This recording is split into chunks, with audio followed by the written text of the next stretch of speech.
Greetings and welcome, Turtle Soup. Man, It's your boy Ryan. it's your boy Oh my Eric. God. Man, it's weird to be back. It's crazy. I know. Back in the saddle. This is Turtle Soup, the world's only listener-supported podcast, community-supported podcast dedicated to the ongoing journey of them Teenage Mutant Ninja Turtle boys, all the way from the beginning until your boy Easy becomes homeless and verifies if the vet was lying to him about where they put the testicles of the animals that they cut off for whatever that's called, neutering. Because Ryan, they told me they do it. They just throw them in the dumpster, out back. That just sounds wrong to me. Sounds weird. You figure that'd be like a biohazard situation or something, right? You would think. Our boy Cheeto, he went and got him snipped today, and I asked the vet. I was like, "Hey, is this like the dentist where they take your teeth out and you can keep them?"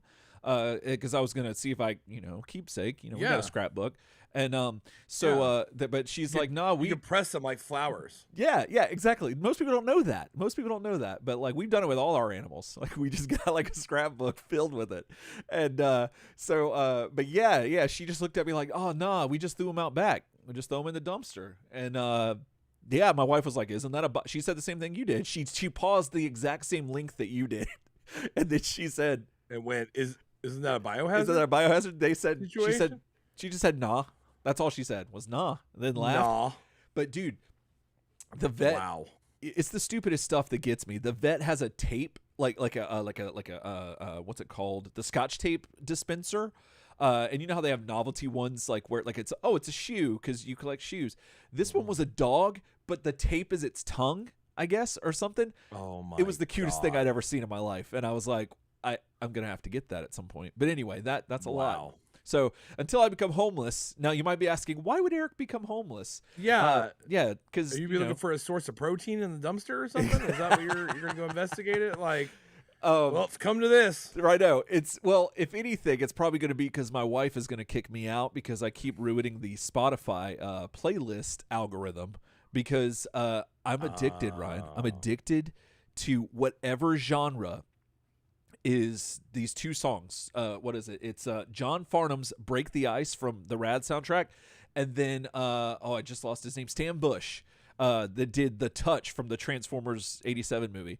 Whatever genre it's like power metal, right? Power like metal. Power That's rock, what I think, but I don't something know. like that. Yeah. I need an authority to let me know, but I need like people letting me know like the songs that are like that. I want all of it for some reason, dude. It motivates me. It's like because they sound like they're songs you hear at the end of the movie, and it makes you want to get up and go learn something, like go learn how to fly a jet or go skateboard or something or go make a sandwich. A lot of things. Okay.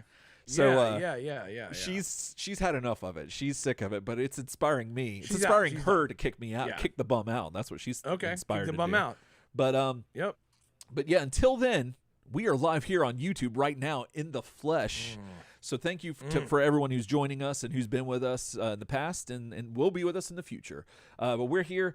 Be sure to hit subscribe, hit that like button, hit the bell, hit all the buttons, rings, and all that stuff, and so you don't miss anything that we're doing because we do a lot of stuff here on the show. And you don't want to miss out, and we appreciate you all for being here. But we just got done playing through Shredder's Revenge in its entirety this last Saturday. It's true. On a live stream that was fun as hell. It had all kind of awesome Turtletarians in the chat. If you missed that, it is a video that is on our YouTube channel, and you want to be subscribed and hit the bell icon so you don't miss those kind of things. You absolutely do, because you get to see your boys play the whole game. If you were curious, you're like, man, am I in or out? What's going on? Right. We play it. We definitely review every level. It's like a little mini Turtle Soup episode. You know what I'm saying?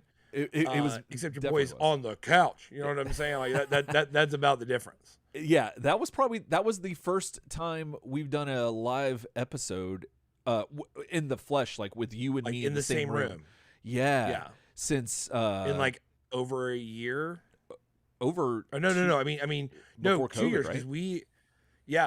it'd be the last in person like Turtle Soup episode because I don't think we've ever done anything else in person for the show. Yeah, we've seen each other in between, but we haven't done anything for the show. Yeah, so it's the first time we're together, and it was a blast. So check it out. So if you're wondering why my background is different, that's because I'm in a different room because we set it up in my living room, and the studio where we did have everything set up the floors are being removed, as we've mentioned on the pregame, and so yeah. Well, I mean, I think it's great because we match. Our backgrounds match now. It's true. It's I awesome. thought about that too. Yeah. Like it looks good. Like it does. It doesn't make me look like I'm in the dark. We look normal. It looks really good. It does. I got to get you. If they didn't take forever to make, I'd make you another one of the turtle soup boxes that I have in the back. That'd be kind of neat. Or have it say else time on yours. That would be really cool. Those are less letters. Yeah, mine's got to say something different. Mine's got to say something different than yours. Yeah, that would be neat. But yeah, they take for. Well, I guess if I just did one side, it wouldn't take as long. So yeah, because that's like 3-sided. But anyway, talking about multiple sides, multiple things, just the light, a beacon, if you will, of hope and just glory. We have Patreon, y'all, and more importantly, Patreon's just the vehicle. Patreon is just the vessel from which our family pours into their support and then showers onto us and basking glory, and that we just are beyond words to be thankful for all of y'all who do that and support us and keep us from saying clang. But 2 people right now I want to shout out. That's Keith Lane and Joseph Pills. Thank y'all so much for being supporters and being there for us, because you know what? That's what you told us, and you're still there. You're still there. So it's wonderful. Absolutely. So, speaking about things that are wonderful, Ryan, where are we at in the journey of the Teenage Mutant Ninja Turtles today? A wonderful journey day to all of you Turtletarians. You know, as we meet on the path again. I imagine that we all walk the path down the road of the TMNT journey together, and then like at night, like when it's too scary to walk, like we all kind of like go off the side of the trail, and we kind of sit and have our tents. But then first thing in the morning, everyone meets at the road and we go, okay, time to keep trucking. Time to keep trucking. And so first of all, good morning. How you doing? Second of all, today's journey is going to be all about December of 1997. That's right. We are covering Image Comics TMNT number 12 today. We are continuing in our Image Volume 3 run. And it's a very interesting issue. It is. There's a lot revealed, we'll put it that way. So a little more background on your boy Johnny Lee Rayburn, aka Death Watch, if you need him, you know what I'm saying? If you need him. And if you need to hear about the origin of Project Seeker, we got you on that too. So stay tuned for that because it's legit. So I mean, I don't know, are you ready to get into this news? We got some news we got to talk about. It's news. A thing. It is a thing. We do. And there's some news going on, and we got to reach out and touch these people like a certain person's tongue can reach out and touch certain people. And so that's all I'm gonna say about it until what you're saying is you don't want to snooze on this news. So let's. You do not want to snooze on this news. All right, here we go. Let's get to the news.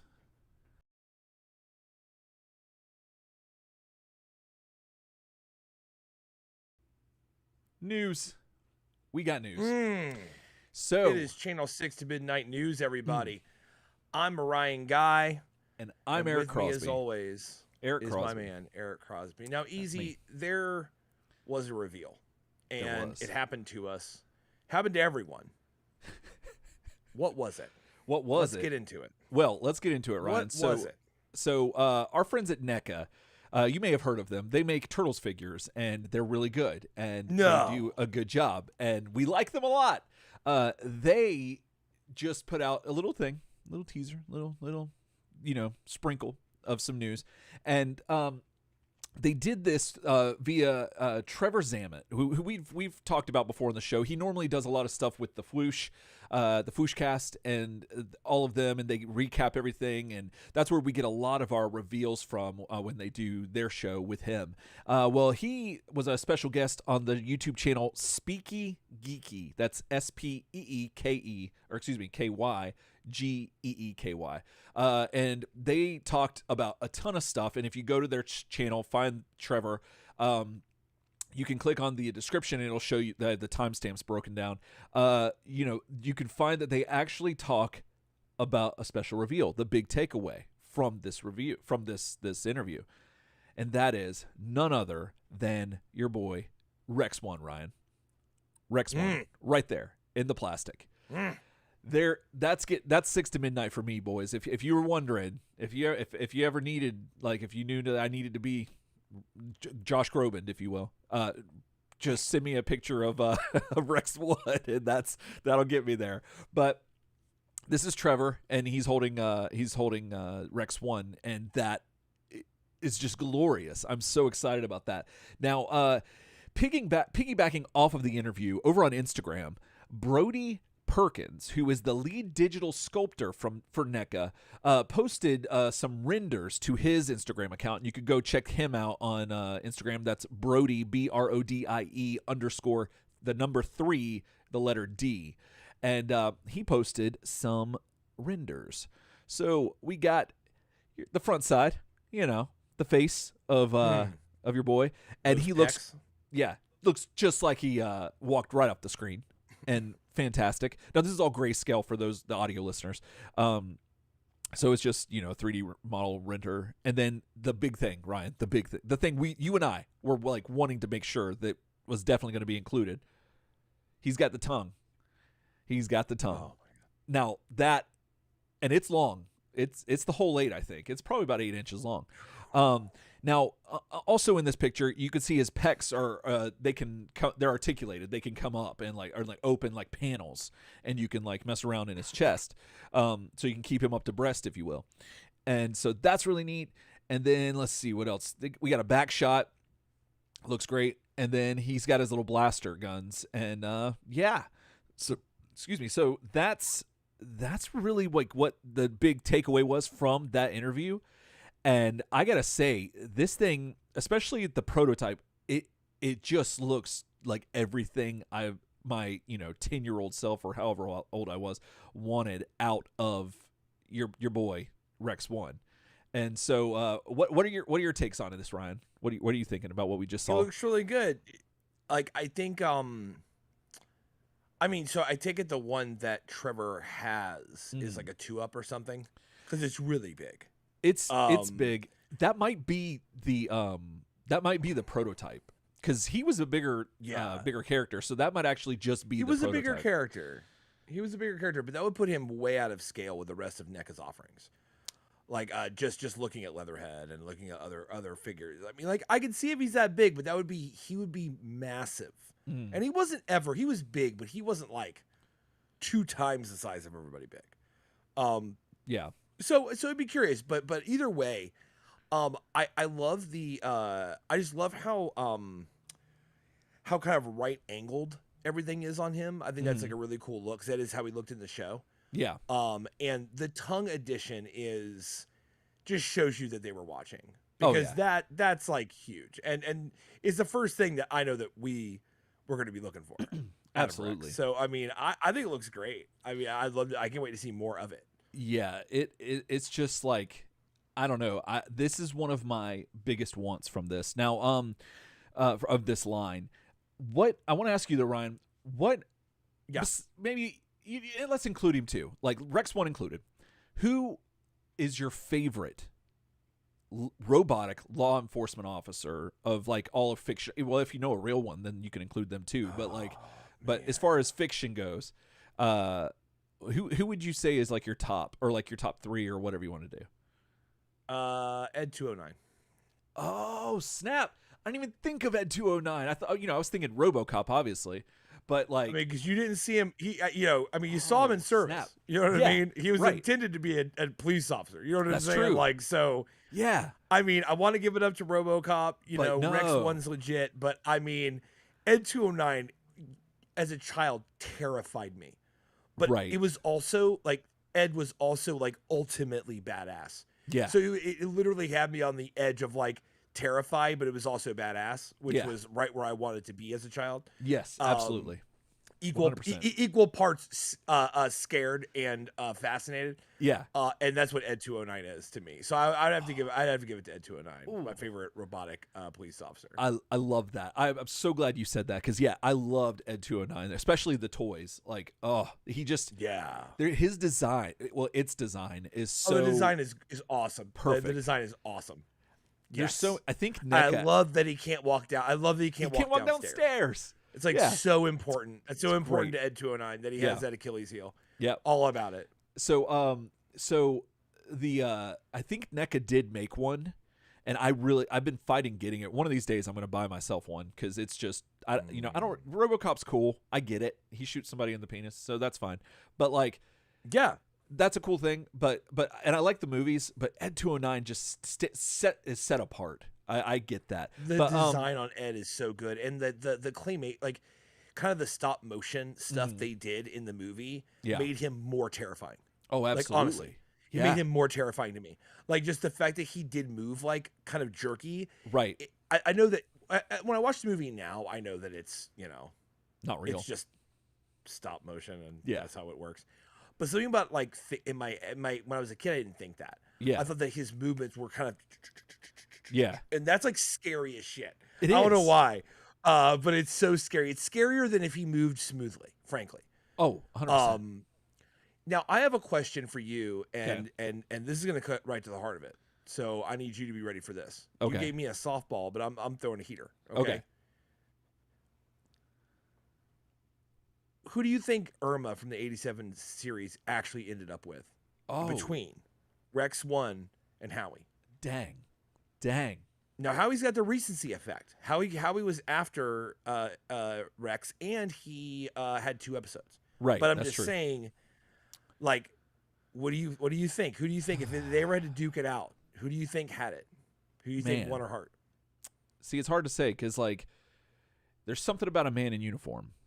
Got to say that, and he's already proven that he can go the distance, and he's willing to do whatever he needs to do. Put his tongue on the line. Howie didn't have those RPMs. Did not. He might have. Howie can't. It was impossible. Howie had them BPMs because Howie was a musician.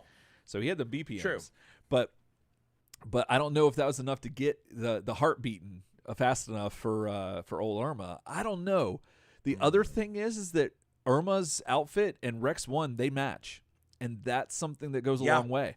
A lot of people won't tell you this. That light blue is very important. Right. Yeah. If you're single and you can, and you're going out on a date, they don't tell. Nobody will ever tell you. This is a Turtle Soup exclusive. Like your boys here. Yes. We're gonna tell you. Keep you right. If you can find out what your first date is gonna wear and you match that, then you're like that's half the battle. Like you're already there. Yeah. Like it's a thing. Little known secret. So just that's for you. One to grow on. But yeah. Yes, so I think absolutely. that. In regards to that, I think Irma's going to end up with Rex 1. I think she's going to be like, it's the future. She's forward thinking. She's like, in her, what is this? Would that be, I guess if he's a sentient robot, it would still be interspecies, right? Interspecies relationship. Yeah, it would be. So yeah, I could see that. And, who's to judge? I mean, so that's what I'm thinking. It's hard because, but Howie had that emo edge to him. He did. You know what I mean? And either Irma could get real tired of that. Yeah. Or whatever. I mean, I think the answer is yes, because I think that, she marries Howie and she keeps Rex 1 in the dresser drawer. Goodness. Back to you, Eric. Thank you, Ryan. I'm glad God left me that one to grow on. Well, speaking about things that are... I always give you one to grow on. You always do. Well, speaking of things that are, growing, apparently... things are very strange and growing in the world of Playmates. So Playmates Toys, if you're not familiar, they are the toy company that started this whole Turtles thing. They made the toys, and then that led to the cartoon and all this stuff like that. And, the comic started it all, but nevertheless. And they were instrumental in a lot of our childhoods with a bunch of other toys, but mostly Turtles. And they have released a teaser image. Now, we got this information from our good friends at toynewseye.com, who's an excellent resource for toy news information. And they had made a post over there saying that on Target's website, it is listed. There's an image here. Let me actually get the image up for you real quick. Oh, it's so tiny. Let me make it bigger, if you will. And there's this image on. Okay, there we go. It came into view. It looks like a business card. It totally looks like a business card. Like they're ready to have free lunch. You know what I'm saying? But yeah, this was on this was on Target's website, and it says coming soon: Netflix, Stranger Things, Friday, July 8th. Stranger Things X TMNT collabs from Playmates revealed, and yeah, that's all it says. So the rest of the information on the site, or at least what's going around, is being said to that these are going to be available for pre-order on Friday, July 8th at 9 a.m. Eastern Time. No images were made available besides this business card. And yeah, that's all we've got for this little bit of this little snippet of news. But nevertheless, it's a lot to think about, because Stranger Things is huge, and this is in line with what Playmates has been doing with the Turtles license. If you've not been aware, they started it with, if I'm not mistaken, they started it with the Karate Kid, the Cobra Kai stuff, and then they are now, which you can still find collecting dust on at your local Targets. Then they can, then they're going to be putting out their Street Fighter collabs that we talked about on a previous episode of 6 to Midnight News, and now they've got this now. I've got a couple questions, and I'm presumably it's going to be a 2-pack. I'm assuming it's going to be. First of all, let's start there, Ryan. You probably agree with me, right? That this is going to be in line 2-packs, one Stranger Thing, one Turtle, right? Yes, because they will repackage those sculpts again. They will. Those classics. They will ride again. You know what I mean? Save your NECA sculpt dollars. You know what I'm saying? They're gonna come back, boys. When I saw this headline on the news on Facebook, I thought for just a second, I thought it was NECA. Oh yeah. And because the X thing, and I was like, Stranger Things or TMNT X Stranger Things, I was like, dude, that's crazy. Oh my God, those sculpts. And then I go, wait. Yeah, that's right. No. Because I funny enough, I don't know if it was Playmates figures or not, but actually figures getting released a little early is what spoiled a lot of the stuff for the current season of Stranger Things. Oh yeah. So what you may see is repackaging of that into these figures. All I'll say is this: if I am interested to see the color alts on the Turtles for this. If they do something different, if it's got a different look, then it could be, if you have not gotten into these Playmates turtle sculpts that are now over 10 years old, then like it could be your hop-in point. And the Stranger Things figures could look cool. Yeah. Unfortunately, with Cobra Kai and Street Fighter and stuff, we talked about how, frankly, the paint apps require, not that the sculpts are totally awful, but that the paint apps require a little bit of love if you're really going to be looking for that next level on the paint. That being said, I don't hate anything, I guess, that pairs up the TMNT with a property that's got wind at its back. Yeah, that's fine. But I think it's a great pairing. But I'm curious. I think it's fine. I think it just needs what the Turtles look like are going to be a big deal. It's going to be a huge deal. Now, I think they're definitely going to include soft goods like they did with the Cobra Kai figures, because they came with a gi. Yeah. And there's going to be some slight repaints, but these are going to be turtles that are dressed like the 80s. I'm almost certain they are. Or they might just do like a black and white thing. They might, like, if they don't do.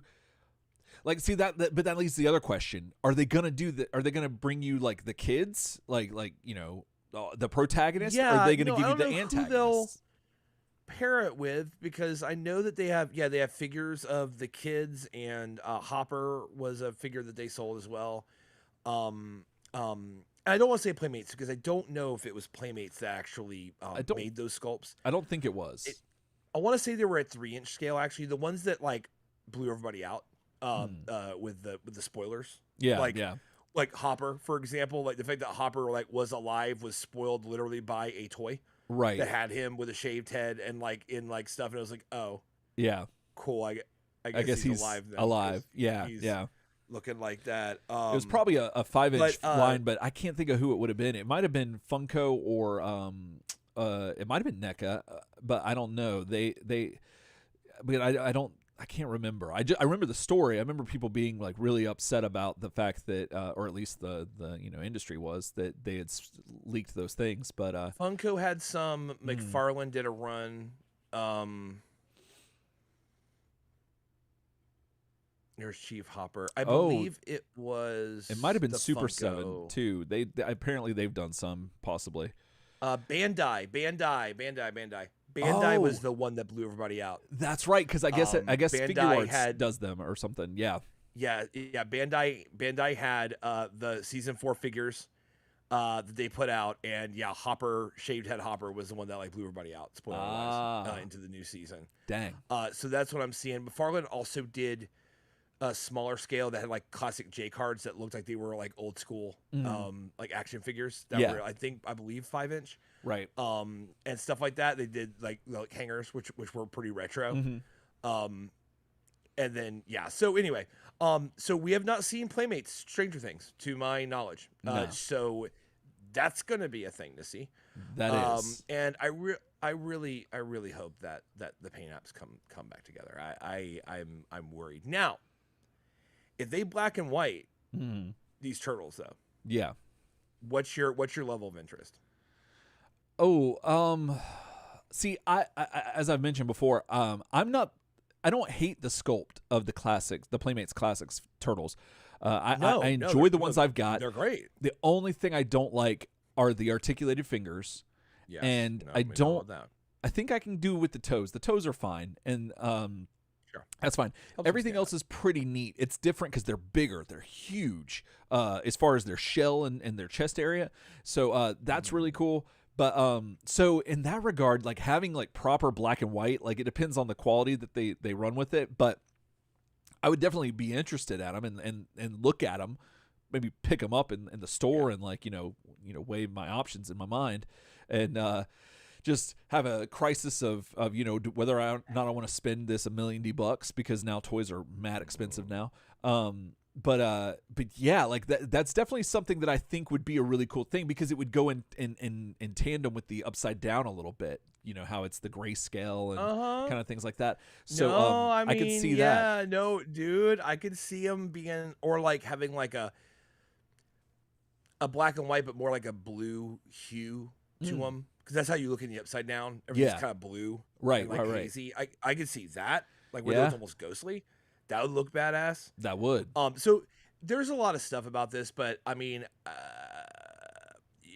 call me Missouri. You know what I'm saying? you have to show me these sculpts and these paint apps and let me see. You know what I mean? Call me Missouri on this one. Speaking of another thing that you are gonna have to show me. Do you know what I'm saying? Yeah. I mean, I'm talking. I know what you're saying. Pure on Missouri. We got to get talking about this Loot Crate update. You know what I'm saying? Because y'all got to show me. Is all I'm saying. So, update on the Loot Crate situation. We did a bit of an expose before and been kind of like in a holding pattern because, not really a lot had come out. Last word was that, shipping estimations just kept changing months on the website. Just kept getting another month, always a month away from where you were. You know what I'm saying? It's like a mirage, if you will. You know what I'm saying? And they were always just moving across the desert. And you were just chasing those Loot Crates. Well, on June 22nd, word started kind of moving around a little bit that people were starting to receive emails from Loot Crate saying that their crates were on the way. I have not received that email. You know what I mean? And I have been checking for that email. I have not received that email yet. Dang. But so the email winds up giving you a tracking number, and it's a lot like a standard kind of shipping email. The farthest you can kind of get going would be this is for the TMNT limited edition series crates 2. So that's series 2.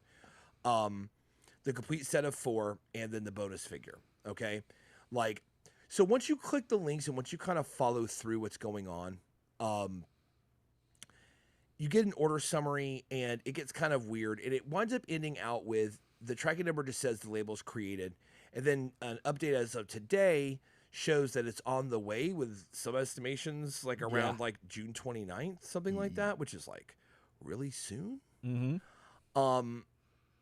And I haven't gotten that email. And I'm very curious about all y'all, if you've gotten this email or not.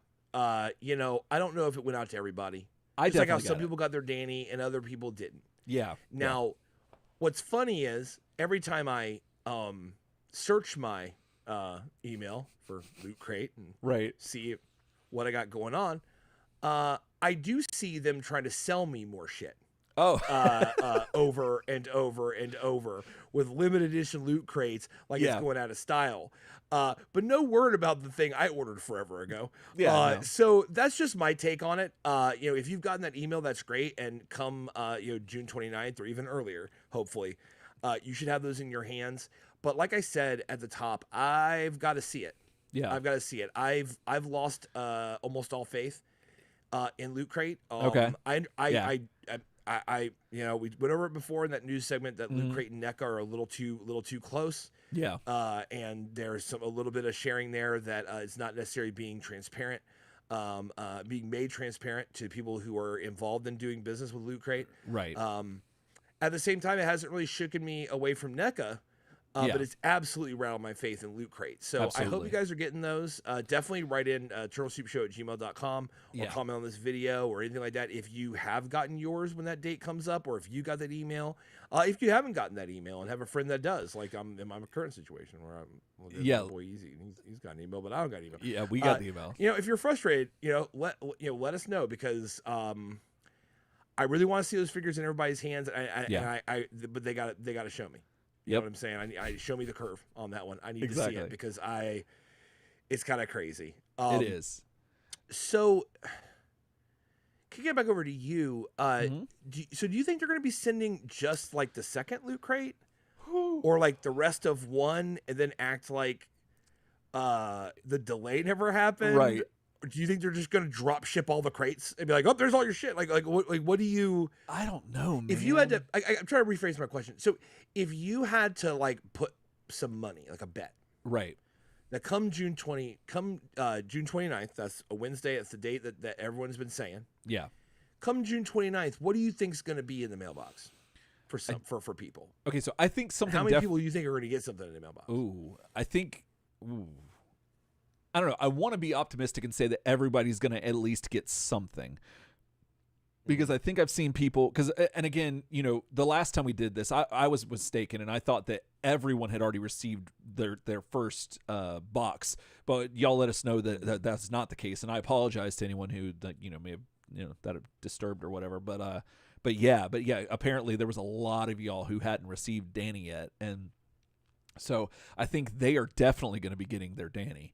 But as far as everyone who already has, it's just interesting that it's across the board. It's not just people who, see, it's weird because I forgot that you didn't get an email. So but then again, you only got, the Armagon one, right? Which was, I think, the third. I think that's the third or fourth. Yeah. I think it was Loot Crate 3. Right. Yeah.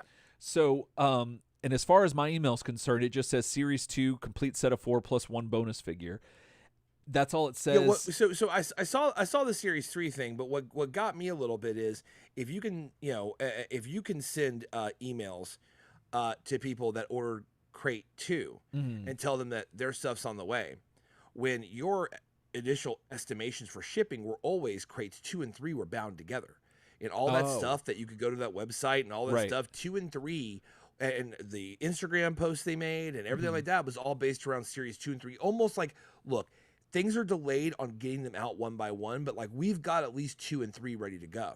Fourth, they've never even mentioned, so you don't even know what's going on. Right. But like my I guess my issue is like, yes, I did not order Crate 2.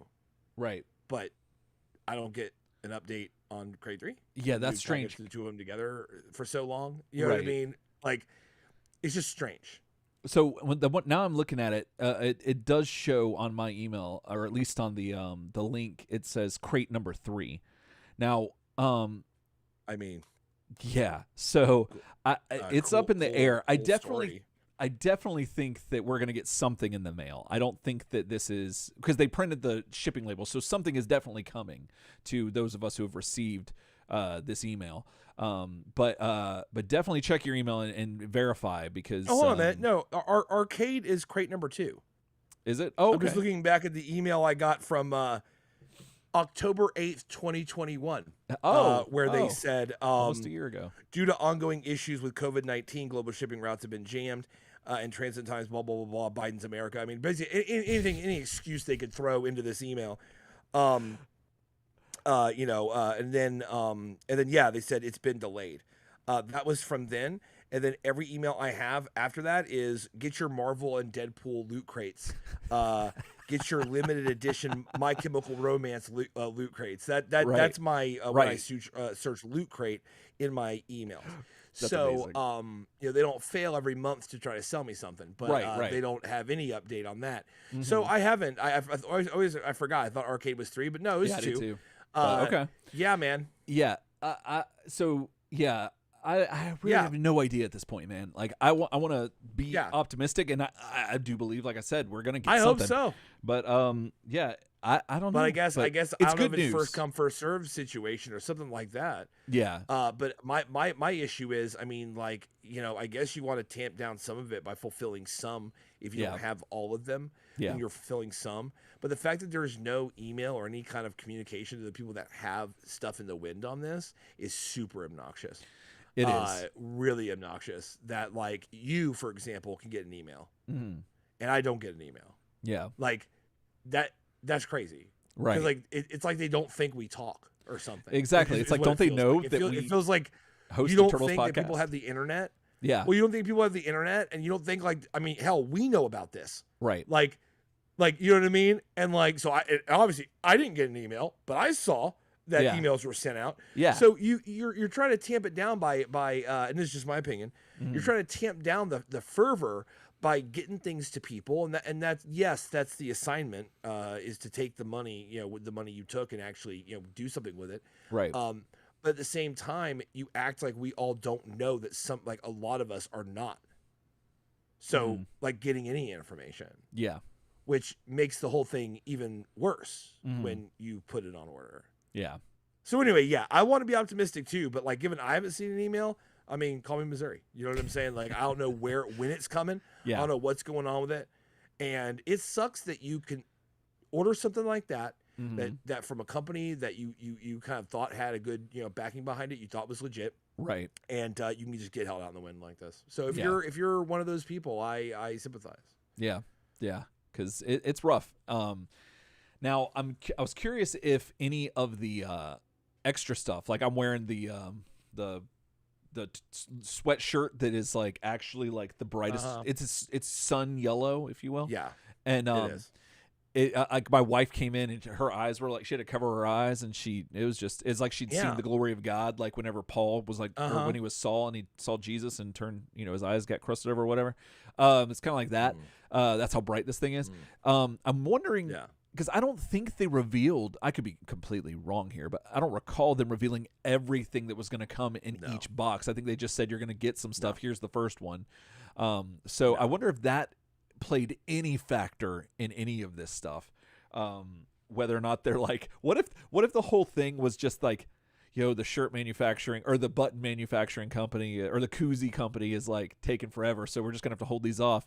People are getting really pissed, but that koozie company, all because of it, like with vinyl, the vinyl pressings. That's the best. Adele's record held everything back, so it could be something like that. Yeah, but that's the advantage of not publishing every little thing that came in something. Yeah, is that you have time to get to do other things. Right. Do you know what I mean? Oh yeah. Or just be honest about it. Absolutely. Because that's the probably issue, the best way. I hate to belabor it, but the issue is that you're out there still hawking loot crates. Yeah. Like that's the wild part to me, that you're not that you don't have anybody in the company going like, okay, this is a major problem. Right. We need to like grind it to a halt and figure out how to fix this. But I'm not going to send the guy who is waiting on what he ordered more emails to buy more stuff. That's in poor taste. Absolutely. Like that's in poor taste. It is. And it's just like most corporations in this country, they just don't care. Right. They just don't care. because One thing, they know that you might get mad, but what are you going to do about it? what are you going to do about it? And that's the issue. Still have money, Like, one thing. Straight up. Um, Yes, exactly. One more thing before we get out of here, because this is all kind of reminding me of back in the day with Masters of the Universe Classics. Now, I think Jono had emailed us, one of our correspondents had emailed us on a show previously of Turtle Soup Podcast, and he had mentioned something about this guy that was a part of Mattel back when Masters of the Universe Classics was a thing. Scott Knight, like, he would come on and talk on all the podcasts and stuff like that and try to explain things and kind of quell some stuff, which was really good of him. Like, I thought that was really cool that he would get in and tell you some of the insider stuff. Like, people would get like really like upset about certain characters or certain things getting precedence over other more important characters, and they were thinking that, like, oh, because this She-Ra character got made, that means that, like, this He-Man figure is not going to get made. And he would explain that, like, there's different SKUs and there's this other stuff. So I just want to, like, let it be, bring it to people's attention that may not know or aren't well versed in any of this. And we're not necessarily either. We're just almost in the same boat as everyone else. But just having a little bit of that foreknowledge, I'm wondering also if there's some of that, like the SKU numbers and all this stuff, and that, like, appropriation of, like, certain funds, like how that works within the arrangement with NECA and Loot Crate, that I wonder if that had something to do with it too. But I really don't know, because we don't have anyone advocating necessarily for Loot Crate except for their emails trying to get you to buy more Loot Crates that they may or may not send you. So yeah, that's the thing. When they didn't have any kind of formal answer, like, so I mean, obviously, like, I'm not a journalist, but, like, we do report some news, and I know enough to have journalistic intent and understand kind of like what you're supposed to do for integrity, right? And yeah, Loot Crate has had an opportunity to answer any of these concerns, tell their side of the story, explain things, and then they never have. Right. You know what I mean? So when we put out our first initial news story on this, when I looked at everyone trying to get Loot Crate to say anything and they wouldn't say anything, I go, well, that's just no comment. Right. On the situation. So yeah, no one's really out here from Loot Crate discussing or explaining things. And at that point, your silence, says volumes. It does. Like there's a certain point where you just now we're going to talk about it. Right. If there's a conversation going on about you, you have every right not to get involved. But if you don't get involved, you don't say your piece. Exactly. So that's where it's at. And by the way, I mean, they're in ongoing litigation. Yeah. About the sale of the company. Like they're trying to, like, revert that. Yeah. I mean, like, so you think they're going to discuss anything having to do with this Loot Crate when there's ongoing litigation? No. Like, absolutely not. And that makes sense. But that does not stop them from sending you that email to sell you more Loot Crate. Right. It's just show a little bit of tact. And that's, yeah. Yeah. No, I mean, and at this point, that's where you have to be an informed consumer and figure out what, for your own self, what you think about all this and whether you're willing to do business with them again. Absolutely.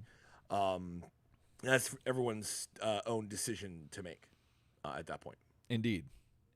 Well, we want to know what you think about all this. What's your decision you're going to make? Let us know. Did you get the email? Like, what do you think of Rex 1? Do you think that would you give him your heart over Howie? And then what about the Stranger Things stuff? Are you into it? Are you, like, just repulsed by everything that Playmates is doing, unfortunately? Like, what could Playmates do if they were listening that could make it better? We want to know. Email us, turtlesoupshow@gmail.com. Also, you can leave a comment in the, on below in the video. And, we'll get back to you. And we want to know all about it. So please let us know. And then, Ryan, anything else? Closing words? I mean, just grab a snack and we'll be right back.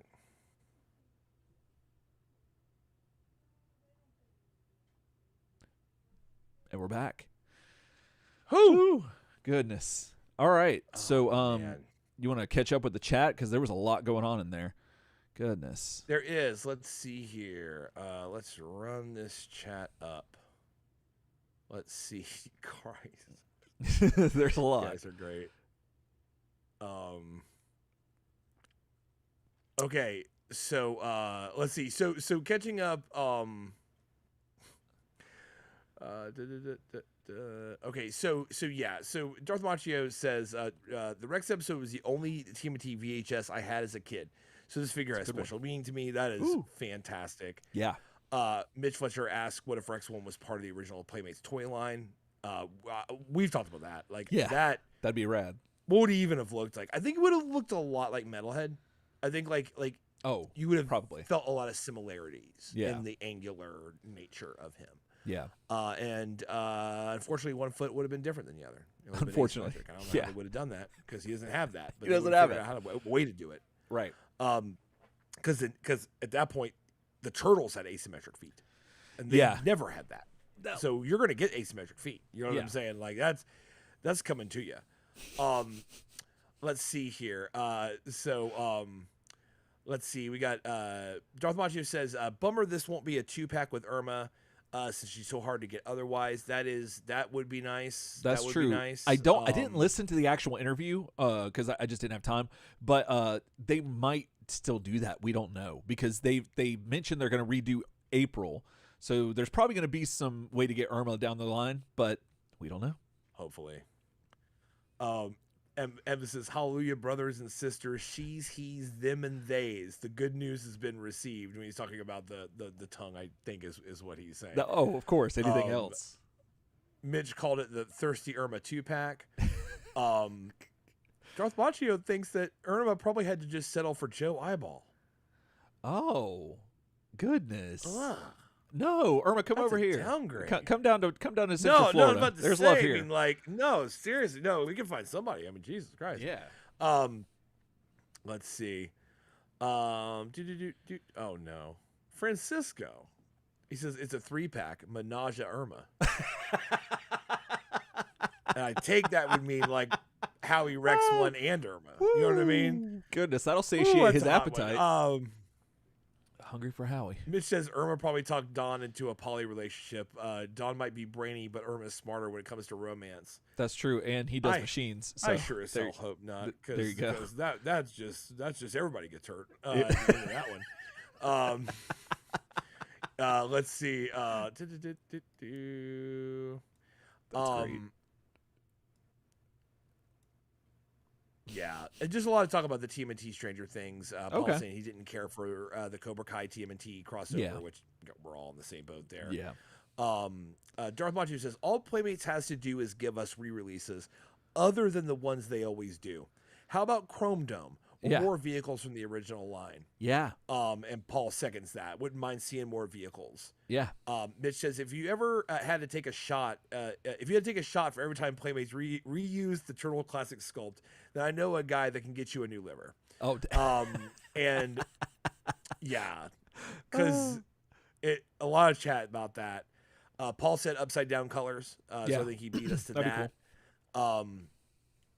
Let's see. Darth Macho is looking for a Corvette for the Neutrinos figures from NECA. That's just a side wish. Yeah. That was just a whiskey wish on a star. You know what I'm saying? Is what that was. If you're into modding, I think the Beetlejuice, one of his cars, the old toy line, would work with that. I think you could make that work. Let's see. Goodness. M. Wilson's on a real holy roller thing right now. I noticed, and I love it. I'm here for it. I mean, let us pray, Master Splinter, who art in the lair, hallowed be thy name. Thy dojo come, thy katas be done. Yeah. On a farm as well as in New York City. That's really great. Let's see. There's a lot. Yeah. You guys were all over the chat. Jesus, it was amazing. Well, one thing I want to mention, Jake Niehaus and Mitch Fletcher just now was wanting us to mention about the IDW putting out a 4-issue comic book based on the 1987 animated series is starting in September. Now, we got to figure out what we're going to do with this because we didn't really do the Last Ronin stuff. We talked about it a little bit, but and it's kind of not how the way we originally set up the show. We're doing it chronologically as best we can, but toys and video games and other things like that can kind of get mixed in here to keep us a little bit current. Yeah. But as far as stuff like that, I don't know. I was thinking in my head, I'm like, why aren't we talking about this? And I'm like, probably because in case I don't get it, then we can have plausible deniability and say that, well, we never actually talked about that on the show. So, but here we are. And so you're putting it on us, which is what we asked for. We asked for that. So, yeah. So yeah, well, I mean, that probably should have definitely made news. We should make more of an effort to keep. We don't have to necessarily read the new comics because we are kind of on the journey, but we should at least be reporting on them. That's something that I wanted to talk to you about and see, and then and y'all, the fans too, let us know if you're cool with that, then we can totally do that and throw that in there and talk about it. And I think it would be neat if we did it that way, where we don't actually read them, we just address like the big stuff that's happening. That'd be kind of neat. So maybe or just like, for example, I think one thing that the chat, at least when I read that chat, I kind of see is a little bit of an addendum. It's like, well, you're doing toy news, you're sometimes doing movie news or doing whatever, but you need that comic news. And that was a thing that we didn't hit. So I think that even if we don't talk about what happens in the comics, we still should kind of keep on top of like the comic news, at least, to let people know. You know what I mean? Like what's going on. Yeah. With new stuff in the comics, in case they didn't know. Right. I mean, about new releases and new lines and new stories and stuff like that. Right. Yeah. So I think that that's something we will do going forward. That we'll try to input. That's not the word I was looking for. But yeah, we'll try to get that in and integrate. Integrate. That's a word that I was looking for. That's the word. So so thank you for that, guys, and thank you so much for like just being in the chat, being there for the news, all that fun stuff, and I hope you enjoyed that. And we got some actual review going on right now. So Ryan, you wanna this review? You want to bring us there? Once upon a year, there was a year named 1997. That was its name. It was also the number of the year it was. You know what I'm saying? But it also had a name, and it was 1997. That's what they told us. And at the end of that year, the frosty, bitter times, December, you know what I'm saying? We all got a Christmas gift. We did. From Image Comics and Eric Larson. And that was TMNT number 12. This cover. How Days of Future Past is this situation? Dude, I didn't even think of that. But yeah, you're absolutely right. Yeah, that's totally what this is. That is awesome. Yeah, this cover's fantastic. Yes. And a little of that, like, what was it, like Death of the Phoenix? Scott in front of her. Yeah, like, on the moon. Spotlight, the same kind of thing. Yeah, very similar to that. You got your boy Raphael, size out. Eyes out, size out, eyes out. You know what I'm saying? Size out, eye out. He is standing against a brick wall. There's a spotlight on him. There's broken glass and bullet holes all surrounding him. There is amongst his feet. There is a drowning pool of dead ninjas, if you will, that have let their bodies hit the floor. And he is flanked, if I'm using that word correctly, by two smoking guns that are shadowy figures. And yeah, that is what this cover looks like. And I've never seen this cover before. Like, this was the first time I've seen it. And this one isn't very familiar to me either. It's not one that I see when you do when you casually look into Image Comics for TMNT. No. It's very interesting. Like, it's a cool cover. I think it's one of the better covers. I think this is really cool. I think it's back. It's back to its jumping off the news rack a little bit. Oh, definitely. Back definitely. Coming off of the shelf. Coming out of the shelf. Coming out of the shelf. Sorry, I was setting you up. Yeah, I got you. But yeah. So this is issue 12. It was $2.95 in America, or 430 pennies in Canada. I tell you, they are just. It's just going up and up and up. That's a lot of Lincolns. I mean, like, what's next? You know what I'm saying? Mm-hmm. So your credits here. So we have obviously Gary Carlston still on that writing. Frank Frosco on pencils. Mark Heike, inker. Letters is Pat Brosseau. So a little bit of a change up there. Eric Larson is your editor. Of course, Josh Eichhorn is your shirtless fat guy in a something. In a rainbow wig. It's so choppy. In a rainbow wig. Yeah. That is that is Josh Eichhorn. That just starts to look like lines. Yeah. The text. It just starts to look like a barcode. It does. So by way of a little, so basically, from last issue, we spent last issue dealing with a child murdering man named Johnny Lee Rayburn, who was a bag. You know what I'm saying? He had come back to Earth, Chicago, namely, to seek revenge on all those associated with putting him behind bars. Now, you ask yourself, well, like, did you break out of prison? You could say that. Yeah. You know what I'm saying? You could say he broke out of prison. Yeah, you could say NASA broke him out of prison because he was part of the Seeker Project, which was a government initiative that we find out in this issue was headed up by Jimmy Carter, which is interesting. Yep, very interesting.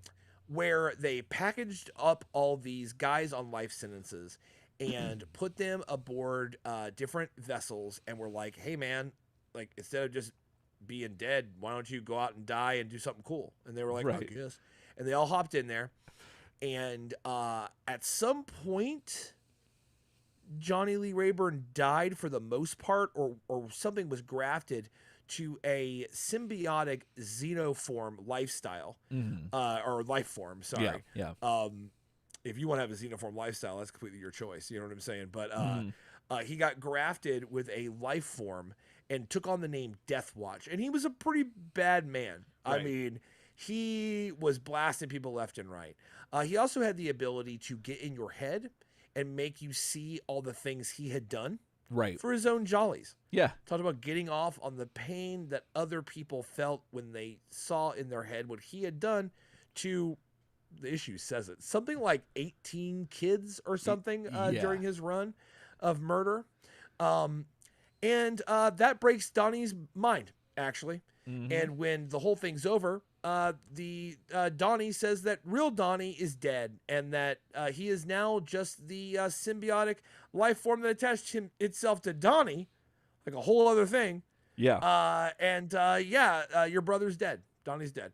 I'm just the robot and I'm in charge. And everyone's like, sure.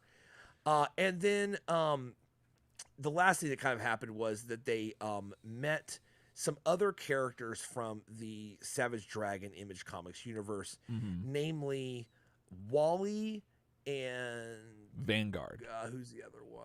Vanguard. They helped save the day against Death Watch there a little bit, before Donnie blasts them, and that's kind of right where we pick up. You know what I mean? Like, the Turtles are somewhat separated. We'll get into where they are. If you don't remember, they're all kind of everywhere. Really, mainly, Raph is alone. Is really it. The rest of the Turtles are together, and they jumped into Vanguard's spaceship and flew up into space. That was kind of the end of last issue. So this issue we open up in space above Chicago, Illinois. You know what I'm saying? 6065. Despite being very close to the Earth, they are also somehow in geosynchronous orbit, where they can just stay above the same spot on the Earth the entire time. But whatever, that's where they're at. That's fine. So, you know, you've got Leo trying to get things straight with Vanguard, where he basically lays out Vanguard's entire origin, or what he's currently doing. He is a soldier from another galaxy, and he's stationed around Earth to stop Earth from getting invaded. But what you got to remember is, technically, and they clarify this, Vanguard is only here to protect Earth from being invaded by his people's enemies. Like, his people encountered some bad mamma jammas out in space and said, we're going to go and dispatch you to stop those guys from getting to Earth. Besides that, Vanguard basically smooches with his girlfriend and just stays on his ship and, like, passively logs all the vessels around Earth. So there's a little bit of a what about from the Turtles a little bit. They're kind of like, but were you supposed to stop the thing? And he's like, look, you don't know my mission, bro. Like, back up.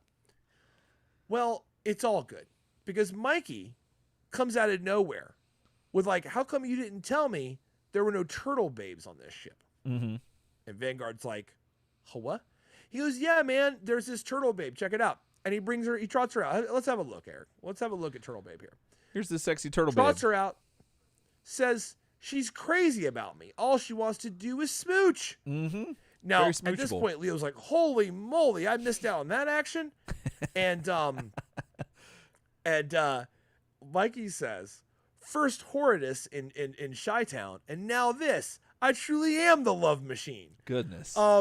Which, Goodness. as you might Yes. remember, Mikey had a little hookup there, even though it's funny for me because I always felt that Mikey's connection with Horridus, or Sarah, as her friends call her, back on Earth, was a lot more genuine.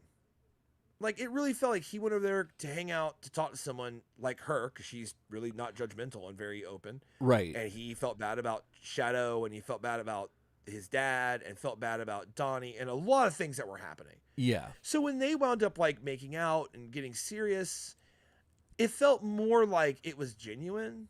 Yeah. But then here, he's like... It feels different. Knocking one down, now he's knocking another one down. Look at me. And I'm kind of like, I don't know, man. I thought you had something with Sarah.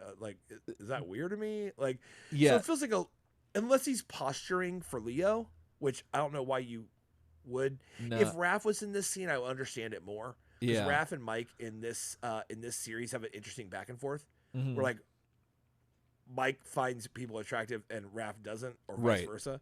Yeah. But they had that going back to issue 1. Oh, yeah, that's true. So it makes sense right? Yeah. It makes sense, in my opinion. It makes sense if Raph was here. But the fact that he's pulling this thing off to Leo, it just feels very out of character. His reaction to it. It's funny, but it feels out of character. Oh, absolutely. I totally agree with you. Insofar that, like, Mikey is someone who is more about, like, love or, like, not necessarily, like, getting it on or whatever, but, like, he's more about, like, in movie 3, he wanted to get with the one lady from movie 3. Her name is escaping me, but and then every other thing we've seen, he's made comments and always making comments, and so I think what this, if I wanted to put my own, like, headcanon on this, it would be that Mikey. Pat, help us out. Who was that girl's name in movie 3? Yeah, because it's escaping me right now. The princess, the girl from movie 3, the princess that Mikey was like, about. Yeah, he's like, why don't you just come with us, or I'll stay behind, and but see, Michelangelo's 15 years old, more or less, a teenager, and he just had his first interaction, like, more or less, with another human being. So his hormones could be, like, he could be going through something where he's like, oh my God, that was amazing. I've never actually done that or felt that or something.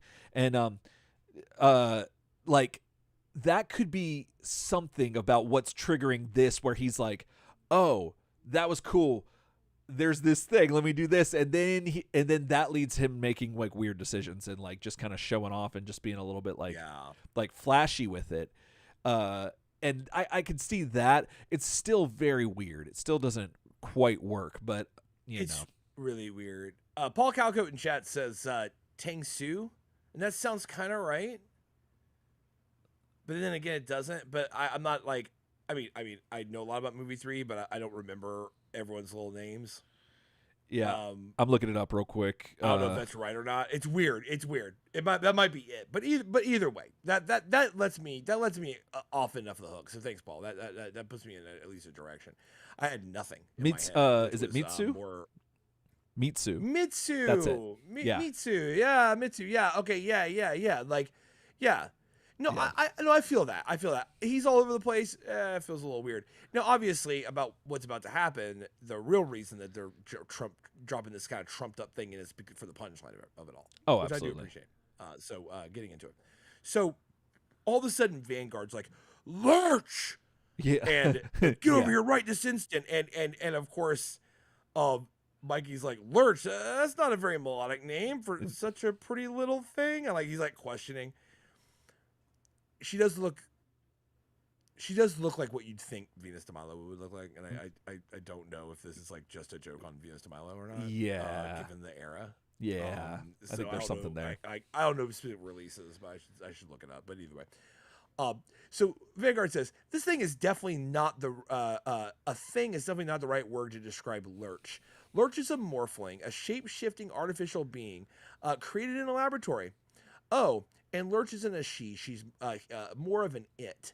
Change back to your form now, Lurch. Now. And as she changes back, Mikey is about to throw up. Yeah. He says, "Is there any Drano I can gargle with?" Yeah. So Lurch is sent off back to the lab for more reprogramming as we discuss what. And Vanguard keeps trying to make bad analogies, but he's basically like, this isn't really sentient. Yeah. Like these morphing, like shape-shifting slime balls are basically tools. They're things that they're like equipment. Right. That's what he says. Yeah, they're like, at this point, like Leo starts to make fun of him a little bit. So anyway, so he's kind of like, look, like whatever. Death Watch, because back to business. He's like, what is actually going on? You know, this is the part where Vanguard has to defend himself and be like, no, I keep track of everybody. I just didn't see my own bad guys. I just didn't. Go track them. I promise. I made a record of them. And he's like, cool, because you're like up here though. So like, I slip past you. So they go in, and of course, we see Roxanne again. And it turns out that Roxanne Wells is deep in a relationship with Vanguard. Yeah. After one issue. Unless that was something we didn't know about. No. But like, that's something that existed before this, because he talks about her early. And at one point Leo's like, what is this, the Love Boat? Which was kind of funny, because it's kind of like, what do you, like, you're out here just making out and you're not worried about like what's happening? You know what I mean? But yeah. So walking to the room, Roxanne Wells like, hey, any details on the autopsy on Johnny Lee Rayburn, like or Death Watch, whatever his name is, what's going on? And like, oh, not yet. You know, we're just trying to figure out when he returned to Earth. So they look through that, and of course, this is when we get our little backstory. So Roxanne pulls up a bunch of stuff she has on Johnny Lee Rayburn up on the big screen. Turns out, I'm sorry, I lowballed it. 28 children he murdered on his run.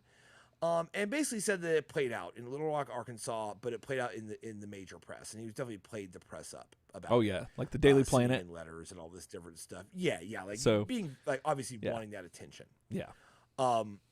But a 13-year-old victim, I guess victim 29, to be victim 29, wound up telling the police where to find him. And he was a janitor at his at a elementary school, and apparently thought the kids there, he called them his kids. Yeah. And did not hurt any of them. But weirdly, just killed everybody else.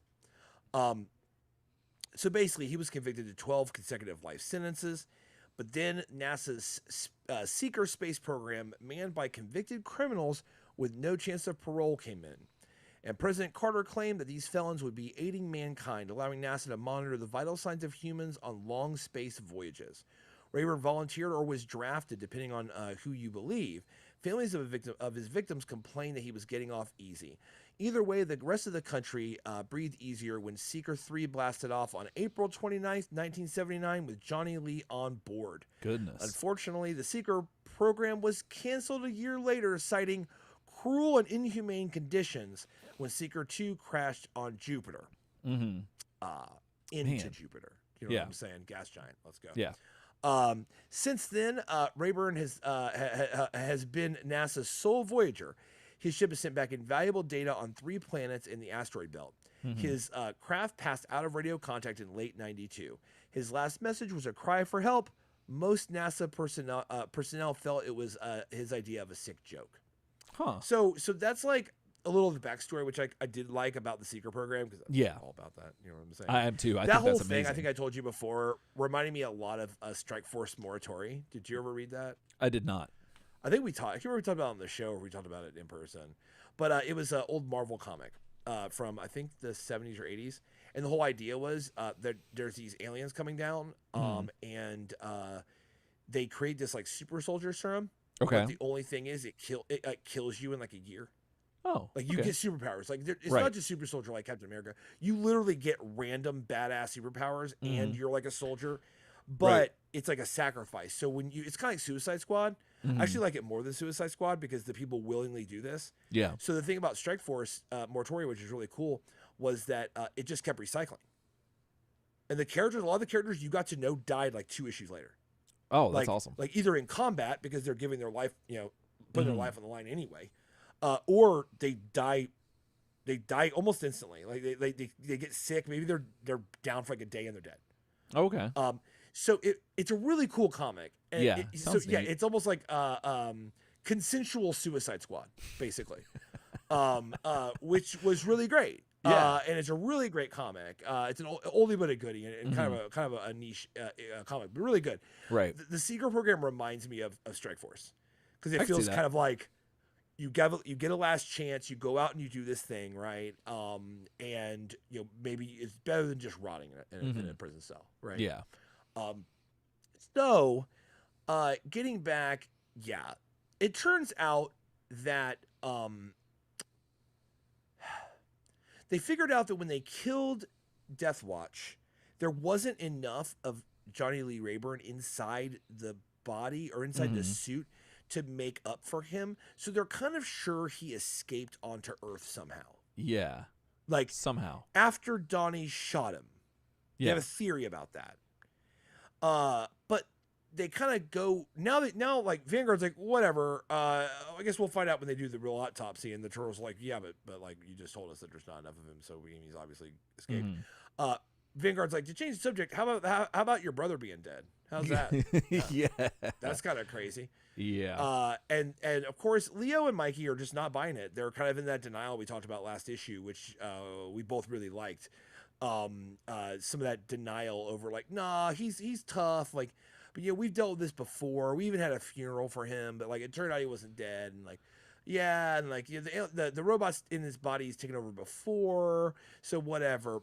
But you see that Leo's still a little concerned. Like he's like, we should see what's going on. So they leave, and Roxanne and your boy Vanguard just start smooching again. Just start smooching. Good. He doesn't turn on the red light. So. And then I love it because Leo's like, "Hey, love machine," who to Mikey, who is the better kisser, Hortus or Lurch? Yeah. And he's like, "Oh, shut up." He's like, "Turtle babes from outer space." What a dork! Like it's just like ridiculous. Yeah. So, meanwhile, in the streets in New York, you know what I'm saying? Raph is piloting the Triceraton air car home, and he's really tired and like really hungry. But as he's like pulling into their current hideout, which is like kind of in like a weird like mausoleum in a graveyard, but it opens up, like the roof opens up so you can somehow do the air car.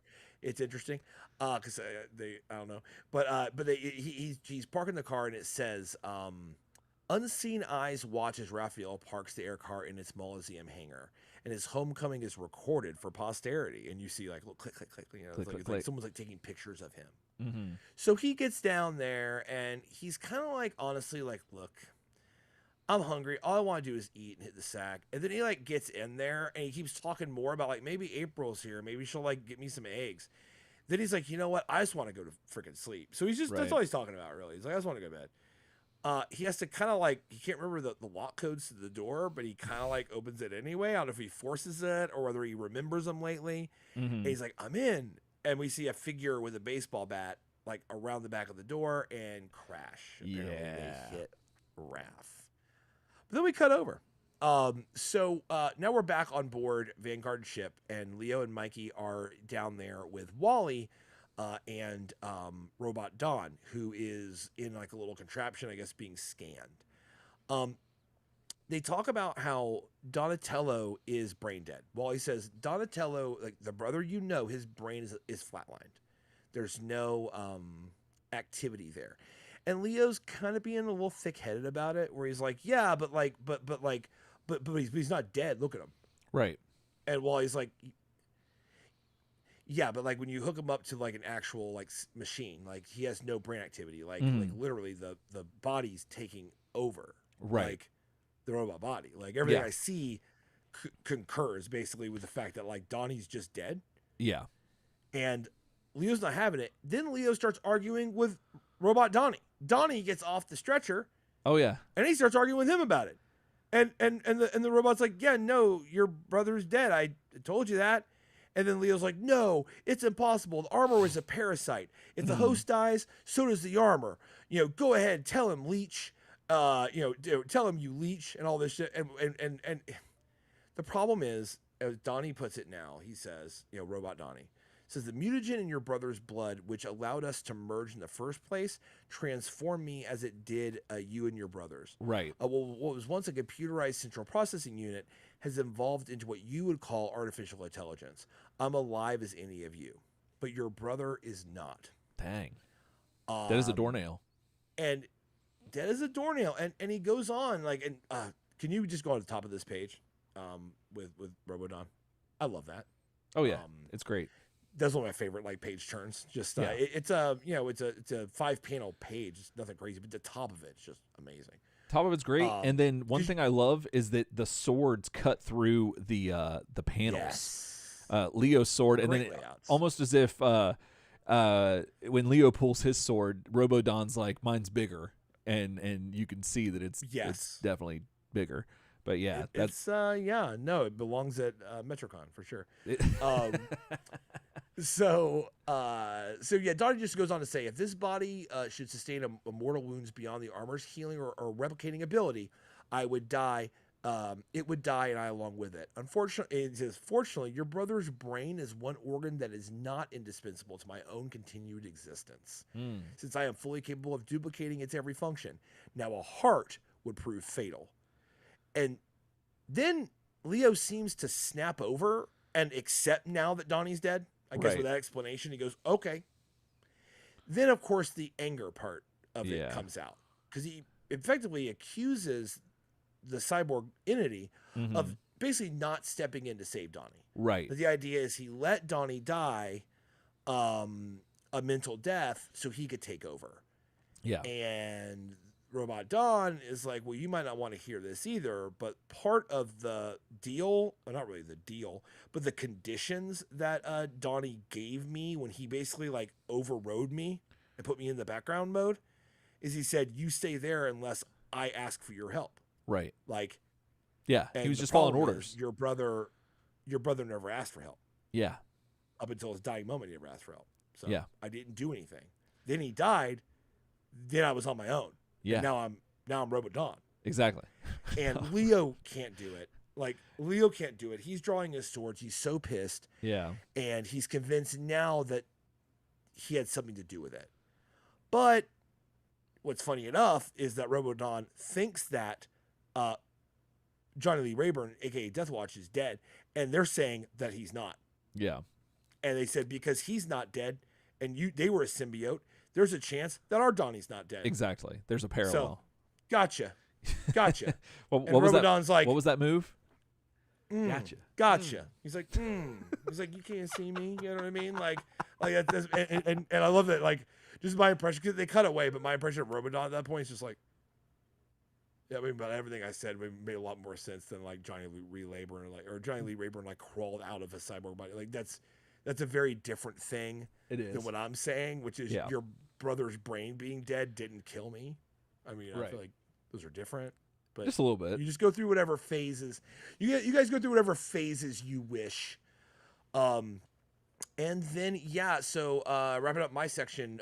So they get back on the ship. We're back on the ship, in another room. And this is where Wally kind of says again that there's just somehow he thinks Rayburn escaped, and no one really knows what to believe, frankly, about it. Right. And they do track down the fact that Deathwatch or Rayburn came back on Seeker 3. That somehow it got back from outer space, and that it entered Earth's atmosphere, which is where Vanguard made a record of it, but didn't think anything of it. Yeah. The ship that launched in 1979 on a one-way trip out of the solar system was back at Earth, and he's like, whatever, where's my girlfriend? But it burned up in the atmosphere, apparently. But no. And guess how long ago that ship came back, Eric? Yeah. Guess how long ago Seeker 3 burned up in the atmosphere? Was it 2 years ago? Nah, dog. It's 16 years ago. You know what I'm saying? 16 years ago. No. I think it's 16 years to get to Pluto. Oh, I'm sorry. But it took less than 2 years to get back. He was back. I'm sorry. Yeah. Okay, yeah. So it took 16 years to get back there, but he's been, where is it? It But wasn't still. 16 years. I was kind of foolish there. But No, he's no, no, been no. back 16 years for to a get to long Pluto. time. Yeah, but at least 2 years to get back. 2 years is 16 still. years, but 2 years to get back, which means he was being propelled like crazy. Oh yeah, yeah. But here it is. I'm sorry, I overblew it. He's been back on Earth for months. Yeah, just killing who knows how many people. So and now they're kind of like, well, what did he get up to? What did he do? Mm-hmm. And it turns out that the ship originally crash landed right in Arkansas, right near Little Rock, right where he lived. So they were kind of like, he got back home at some point, and they're like, well, that's kind of crazy. Yeah. So the Turtles decide we're gonna go get him. You know what I'm saying? And we're gonna go find out what really happened to Donatello, and also screw Robodon, and also screw everybody else, and screw your girlfriend, and Wally, you know what? Screw you too, because you didn't back me up when I was arguing with Robodon, and Vanguard, you need to stop kissing that girl all the time, and you know what, Master Splinter, wherever you are, like don't be a bad rat dad. You know what I'm saying? Like they're just like, we're out, more or less. And Eric's in. Yeah. They're out after they do their whole all hands in thing. They say all of that. Everything Ryan just said is in the comic. You can read it word for word. And then they're like, let's put hands on each other, or do the let's go. And that's they do the teleport thing, which is weird. I don't want to invest any more time in Vanguard, because he's already shown me that he is inept, and that he just is basically just a piece of eye candy, I guess, for this woman, which is fine. You know, she can like who she likes. But I don't know what he does. He does this thing. It's kind of like, I guess, what Thor would do if he wanted to take off with his nunchuck type thing. It's weird. I don't get it.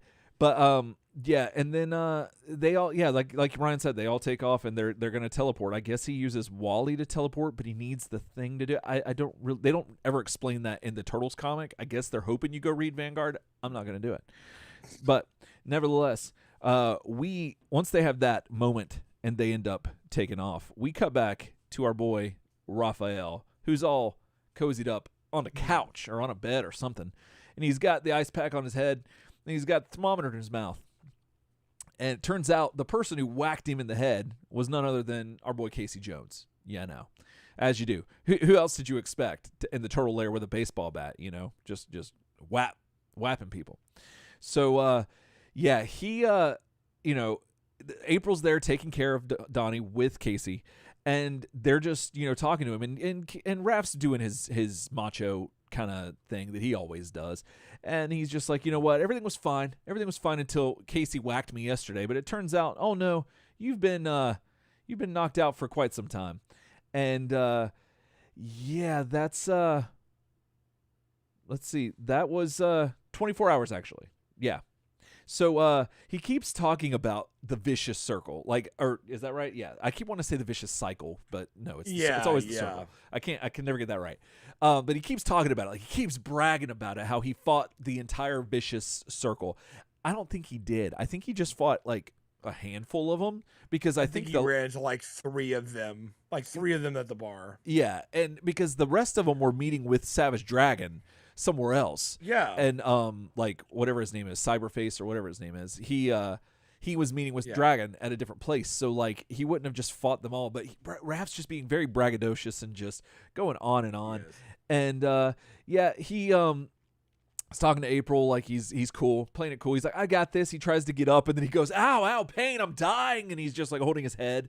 And it turns out, April believes that he has a concussion, which if Casey Jones is going to hit you on the noggin with a baseball bat, you're going home with a concussion. Like, that's hands down, no question. You know what I'm saying?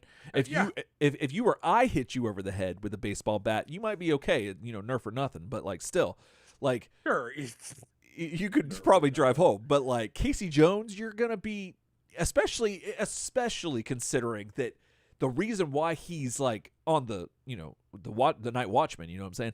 He is looking out because the Pozzarelli family is still looking for Shadow, and he was thinking they were onto him. Absolutely. So he's like looking out for his kid. So he was not. But at the same time, Raph was probably like, Oh, I mean, it was just that Jose Canseco bat. That's true. You know That's what true. I'm saying? And you got to understand Like, what a tell me you crumpet didn't is pay to money for understand this. cricket. Exactly. Yeah, Tell me yeah. you There's a didn't lot of pay things he money. had in his head. Yeah, tell me you didn't pay money for that. We got to keep saying that more. Tell me you didn't pay money for this. We got to bring that Tell me back. you didn't pay money for that. That's great. So yeah, so yeah, they're all going back and forth, and their interactions are great because these are people that know each other really well, and the art's really good. So this is really cool. Casey continues to think that I love this because it seems like Casey's had his share of this. He knows exactly what this is. He's seen this before because he's had it himself.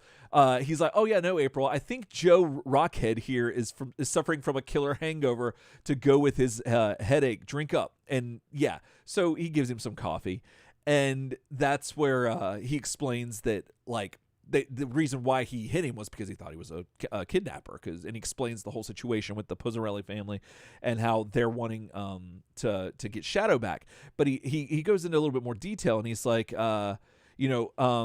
those guys you offed in the van, which is something that you and I have said to each other a few times in our friendship. They were outside. They were a surveillance team, and I won't let them take my baby again. But Raph's just like, wait, hold on, what? That wasn't us. That was not us. We didn't off anybody because we've been off in Chicago, looking for our rad rat dad, or our now bad dad, our now bad bat dad. Yeah, that's what it is. Now bad bat dad, and I'm missing my rad rat dad. Exactly. Yeah. So again, if you're just now watching, Splinter's a rat that got turned into a bat. Figure it out. That he's Figure it out. Flying around. Gotta go back. Gotta go back. Go back. Watch. Check it out. Gotta go back. So Raphael's piecing this all together, and they're like, wait, no, the police said they were killed by ninjas, though. Now that's where Casey's being a little bit kind of narrow-minded, thinking that the Turtles are the only ninja game Eric. in town. No. You got it all wrong, man. That rope said Japan. That's what. Oh, sorry, I hit the mic. Yeah, no, I know. It's hard when you just have blown to out. hit the mic over how right in front of your face it was. I get it. I mean, like, nobody likes to feel like that. But yeah, no, it was the fact that they let them buy a little piece of rope and it said Japan. Right. If Turtles has taught us anything, just look for the origin. In the sometimes you got to show it in the light, and you could see it says Japan, and then that's how you know it's ninjas. That's for example, everyone. I mean, just by the evidence left all around my house, everyone that's after me, they're all just Chinese. Yeah, exactly. So everything's made in China. It's crazy. Everything, exactly. They keep leaving everything. That's how we make it in America. It's wild. In China. Yeah. So they leave the evidence everywhere. Exactly. So so Casey's like thinking that the Turtles are the only ninja game in town, but Raph's like very quick to let him know, nah, that ain't right, son. No. The Foot are still here, and they have not, beat feet and left. They're still kicking. We're not the only ninjas in New York, only the best looking. There you go. That's what it is. So he's like, all right, I better pay a visit to the Foot Clan's dojo and see what's going on. And so they ask him to go check in on Shadow, and he does, and it's all friendly, and he tells her to take care of their mom and dad, things like that. So then we cut back to, I believe it's Sheldon, Arkansas. Have you ever been there, Ryan? No. No, I haven't either. Guys in the chat, or if anyone listening has been to Sheldon, Arkansas, email us, turtlesoupshow@gmail.com, or get in the chat and let us know. Mm-hmm. I mean, they probably didn't make it back, but that's true. They probably didn't, because if Johnny Lee Rayburn was there, he done got him. Yeah. But they're on a farm out here in Arkansas, which is what I assume every house is in Arkansas, because I've never been, so I don't know. But that's what the story tells us. And they find out that, Johnny Lee Rayburn's spacecraft touched down in this vicinity. So let's spread out and look. So they're walking around the farm, and Michelangelo, at least I think it's Mikey, sees some scarecrow, or a scarecrow, and he tries to scare the crows that are on the scarecrow. Turns out, no, this is just some dude. I don't care. Yeah, just that's a body. Yeah, just there. Now, what's a little disturbing is that Mikey's kind of freaked out by this again. Now, let me remind you, these are anthropomorphic mutant ninja turtles that have spent at least the last 13 to 19 years in the sewers of New York.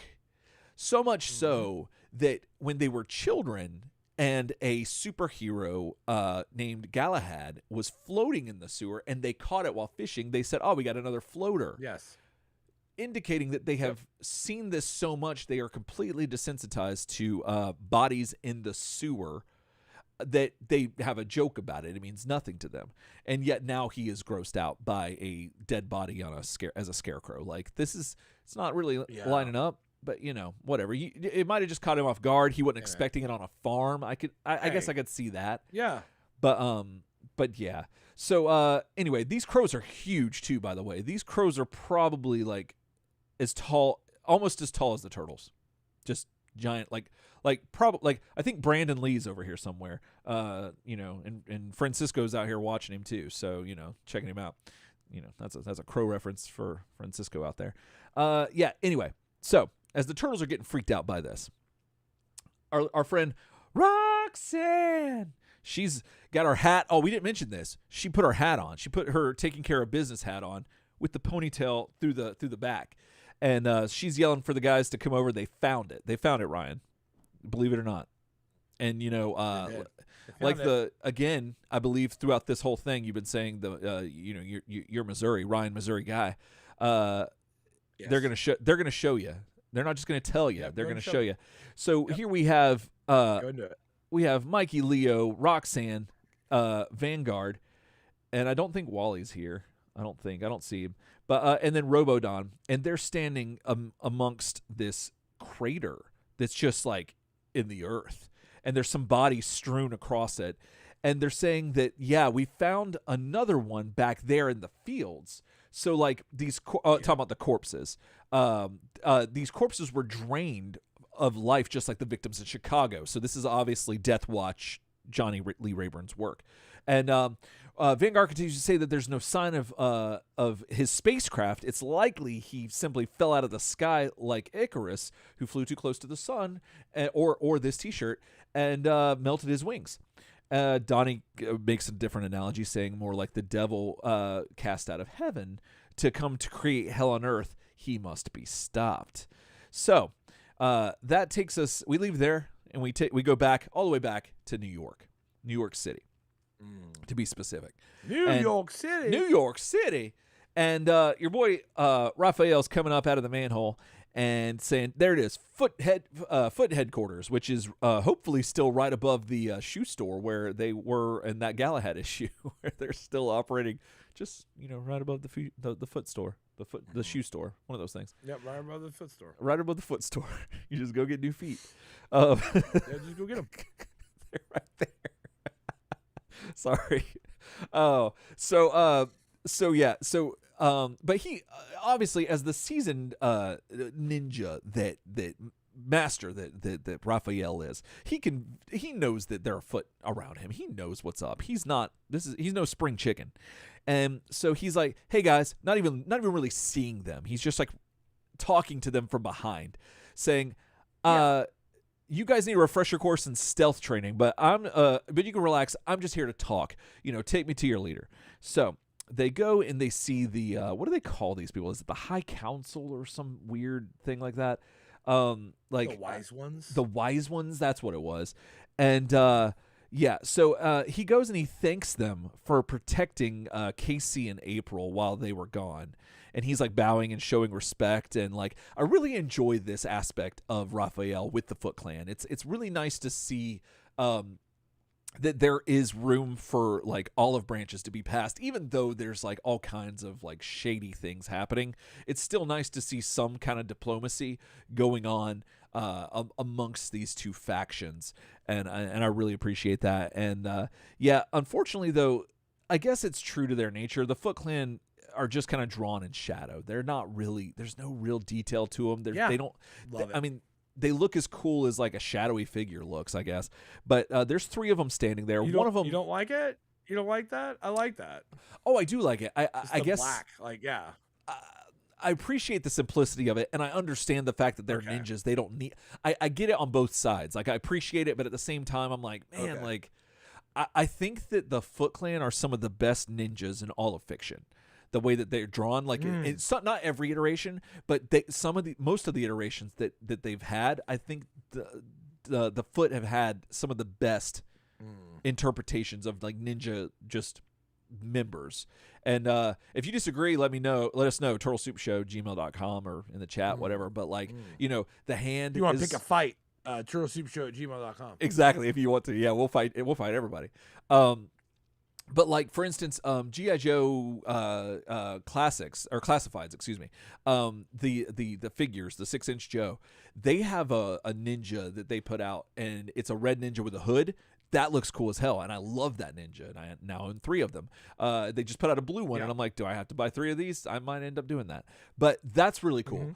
And then, like the ninjas from the movie, like the first Turtles movie, that Foot soldiers just looks really cool too. Like that design is simple and stuff. This is just, I don't know, it's just, I get it, but it's still just, I don't know. I guess I wish there was a little bit of something else there. But one thing I do love, and I don't know if you noticed this, did you notice that there's a dude, one of the people here have his arm in a sling? I didn't notice that when I first read it. I was like, oh snap, that's one of the wise ones, and he's all slung up. But anyway, they're sitting there. I wonder why. I love the simplicity, because 2 of them are sitting on the ground. One of them's just sitting in a wood chair, nothing ornate. Just here we are. So so yeah, they're Mikey's saying thank you for everything, looking after Casey and April and whatnot, and he informs them that the search for Splinter, they actually ask him about it, like, how was it, like, did you find your master? And he says no, it was fruitless. But the Foot leaders inform him that by upholding their truce, hostilities between the Pozzarelli family and themselves have been kind of escalating into a full-blown war, and that's not good for anybody, apparently. So they continue to tell him that some of the Foot Clan are leaning to return Shadow to the old tiger, as they referred to as the grandfather of Pozzarelli, who is Shadow's alleged biological grandfather. So we found that out in a previous issue, which is why she got kidnapped in the first place. So go check that out if you're so inclined. So they're saying that some of the Foot Clan are like, we're gonna negate on our truce with the Turtles and go with the Pozzarellis to get them back on our good side, because they're killing us.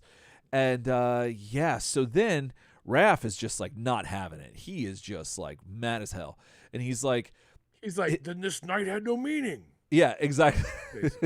And he's telling the whole thing. He's like, the dude's son impregnated this lady, and like, my friend ended up loving her and married her and raised the girl until she died, and now the kid is his own, and you have no honor if you break your truce with us again, because they broke the truce sort of kind of when they cut Raph whenever he was supposed to go and kill Pozzarelli. Yeah. And he says that I will fight you. I'll fight with. Excuse me. He says, I vow that we will fight with you to end this war somehow, which is really neat. Like, he's saying that we'll side with you, because we're not gonna take sides with the with the Pozzarelli family, because obviously it's a conflict of interest. And they so then like they're like, whatever. What, this is a big thing. Now this is a point of contention here. The one with the his hand in the sling says, what help are pretend ninjas who are afraid to kill? Now, obviously, it seems like, Ryan, I'm going to zoom in real quick, and you can tell me what this shadow right here. What does this shadow look like? I'm going to zoom in real far. That looks like something, right? Like right there, kind of behind his eyes, like it's a little round thing. Looks like an ear, right? Like that's probably where his ear is. Probably means that he's got ears to hear, but he ain't been hearing Turtle Soup Show, the podcast, or watching the YouTube channel. He's been hearing a lot, but has he been listening? Because he hasn't been hearing that these Turtle Boys don't cut him no slack. And this goes all the way back to issue number 3, where they were killing cops left and right. They'll just kill police. Yeah. That's just the thing. Don't care. That happens. Don't care at all. So 187, that's what they're just yelling that up from the rooftops, like Cowabunga 187. They cut that part out of the movie. And so your boy's just thinking that they're afraid to kill. They also, let's cut him some slack. Let's get him some slack, okay? He might be new. At the beginning of this series, we got your boys going up to the Komodo Dragon Lord, Lord Komodo, going up to his place. Raphael's just snicked getting dudes just up. Just dropping dudes. Yeah, dropping dudes. Them, yeah. Not afraid to kill people. So his information, whatever podcast he's listening to, is probably some other Turtles podcast. They ain't talking about the murders. They ain't talking about the Turtles. They got rid of their. It's probably sounds something like "Cut 'em some slack" podcast. That's what it sounds like. That's what he's listening to. Cut him some slack podcast. Probably writing a lot of emails to cut him some slack show at gmail.com. You exactly. Know what I mean? That's what he's listening to. Not that's what he's listening to. Exactly. Absolutely. Yeah, no. Because here at Turtle Soup, we talk about the red bandanas on their head, but also the red on their hands and in their ledger. That's what we talk about. That's red right. blood. It runs deep, still waters. You know what I'm saying? So, yeah, your boy Raph's like, he ain't afraid. Afraid? I ain't afraid. Step down here and say that to my face. So, yeah. So then all of a sudden, Ryan, Badoom. Goodness. Things are shaking. Things are cracking. Things are breaking. Things are slacking. Crack-a-lacking. Oh. Stop rapping. Stop rapping. Sometimes it just happens. So they're holding on to all the chains and whips and all the things in this weird dojo / like 80s music video background. And Raph's just like blown out. He's like, what was this? A bomb? Are we under attack? And he goes, fool, no, you were followed. Duh, you were followed. And Raphael's like, no, that ain't what happened. That is not what happened. No way. I was surfing subterranean. Surfing subterranean. Exactly. Yeah. I wrote a whole song about it. Nobody saw me do shit. Exactly. So then all of a sudden, the dudes, the foot soldiers are lit up, just like 4th of July in here. And freaking rat-a-tat-tat. Rat-a-tat-tat. You know what I mean? Yeah. Your boy over here, who was doubting the Turtles, what they told him, looks like he been split. Yeah, he gets that line. That ain't that line. That ain't a thin white line. That's a pretty just like thick his one. old daddy did. Oh snap. Like father, like son. So goodness. And just lots thin of white line. Just lots of blam, blam, blam, blam. You know what I'm saying? And goodness. Well, your boy Raphael, gangway. We're Raphael from the 1940s. Gangway! Yeah, like what's he doing? And so who said that since like 1945? Gangway! Exactly. Yeah, nobody who lived to tell. But yeah, he jumps out the way and he goes, "Damn, they're dead, all of them. There's a doornail. Dead as a doornail." Dead as a doornail. He looks over and sees like a dang old piece of toast. Sees Lisa Barangi over there, and he's just like, "Dang, got Lisa Barangi." So in his inner monologue, he says, "The ruling council." I don't know. That was weird. I had like a council. I kind of got a little bit of Armagon. You did get a ruling council. You got a little like that on there. That was kind of weird, bro.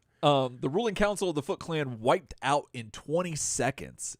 That's some chump. That's some chump change. Goodness. But yeah, your boy's like, there I was. There was a time I would have considered that good. Like, so, sorry, I'm scrolling and reading at the same time. There I was in a warehouse full of dead Foot Clan ninjas. Right. When she walked in the room. Right. Badow. Badow. So that's how she walked in the room.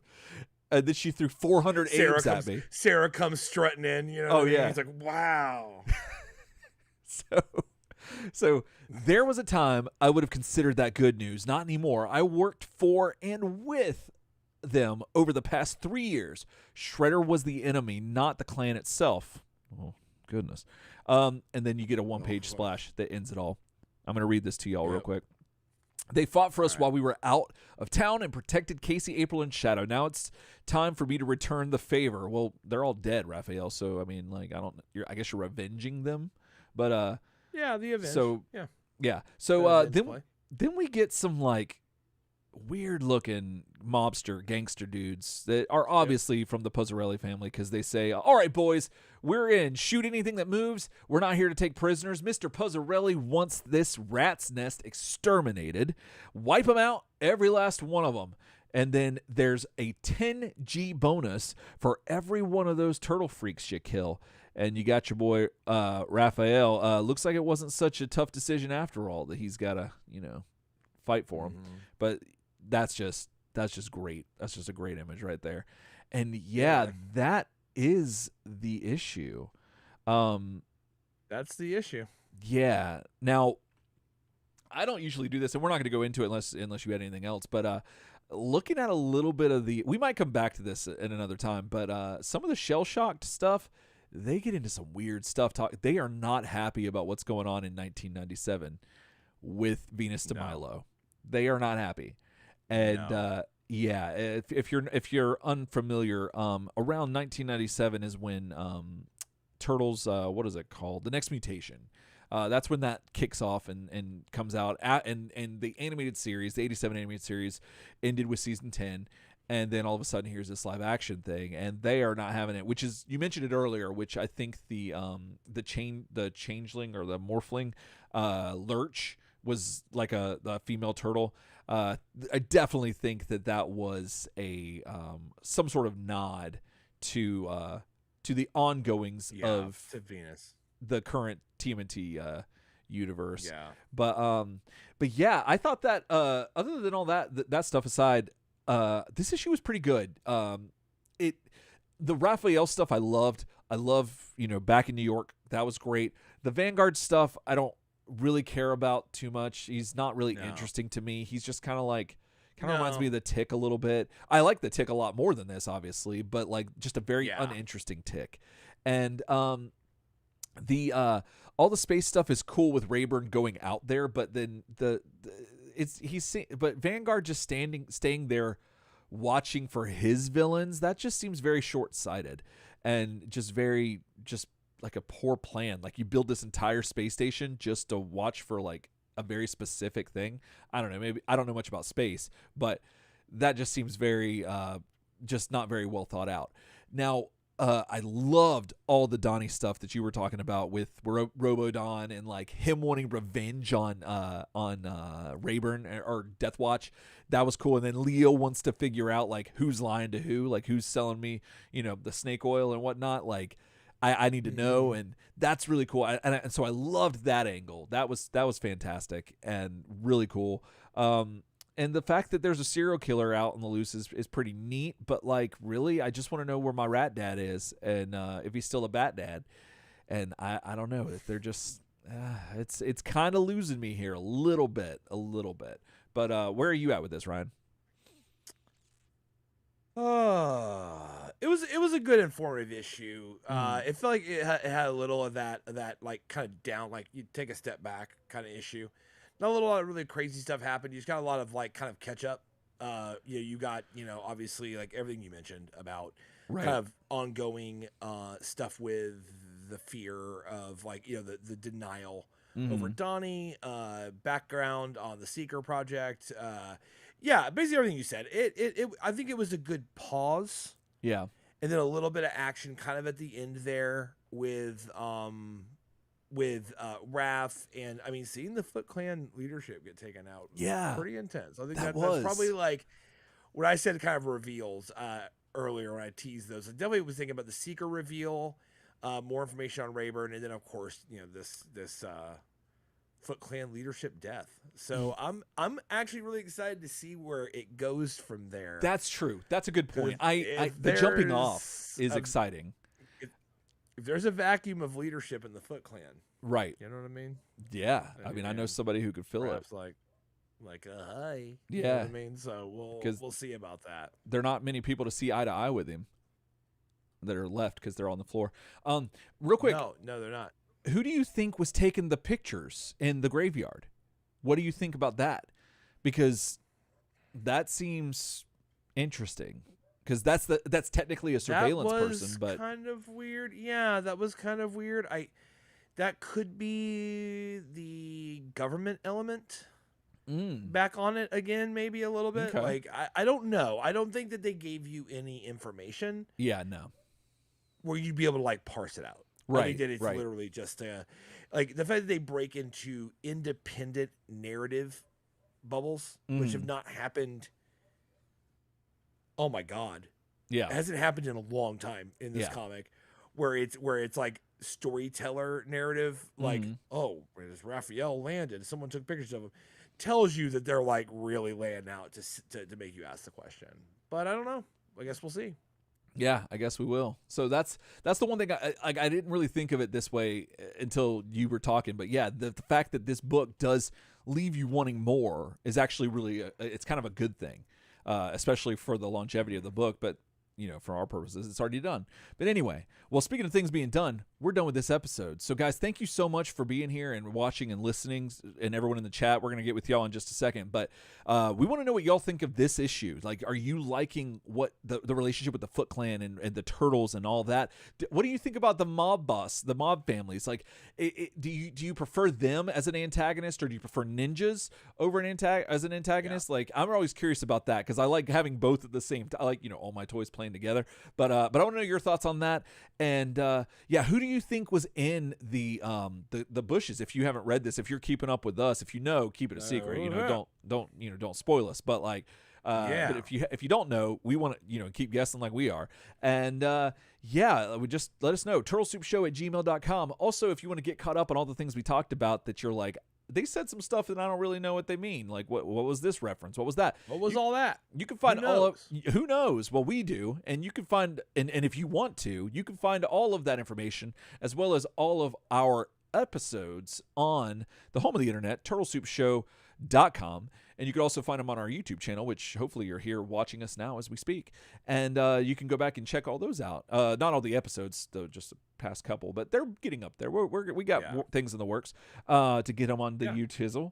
But yeah, so anyway, if you want to keep up abreast with everything else going on in Turtle Soup, follow us on Instagram, Turtle Soup Show with the _ between each word, and join our Turtle Soup group on the Facebooks, where a lot of cool news happens there. Lots of cool people there, good fans, people we call family, and it's a good time to be had. And then if you want to go the extra mile and you want to throw some things our way, a bunch of dead presidents, anything else you want to do, you can do that over on patreon.com. The right kind of Lincolns, you know what I'm saying? Not the wrong Lincoln. Not the wrong right Lincolns. kind of Lincoln, right. Abe, you know what I mean? You can throw those over there at Patreon. You know That's where that happens. And we got some new stuff. I'll show it off real quick. We got an air freshener that is pretty neat. Oh yeah, you can put that really wherever. Get on there. It's got the new car smell. That's new car smell. No blues. New party wagon. New party wagon smell. And then we've got something we're going to try to keep doing, which is a variation on our catchphrase that we'll say here momentarily. Else time. We got a sticker. It's hard to see it in like this. I'm trying to get a good angle, but it's and all cool. A hologram. It's really neat. Badass. So I'm really excited to get those out. And so again, thank you to our patrons who have supported us, keep us from saying clang, and keeping the show running. And if you want to do that, again, patreon.com. That's where you can find all that information out. And so I believe that we will be back at some point to continue this story. Yes, that will probably be the first Thursday of the month of July, because the next week's the last Thursday, but we did also talk about maybe not doing a chef special and just doing regular episodes. So we have to figure it out. Yeah, we'll figure it out. But either way, Thursdays we're almost always here. And either way, Thursday we'll be here. Yeah, and if we're not, just check it out on the Instagrams and the Facebooks, and we'll let you know what's going on. But that tends to be the plan, if you will. So until then, else time. Else time.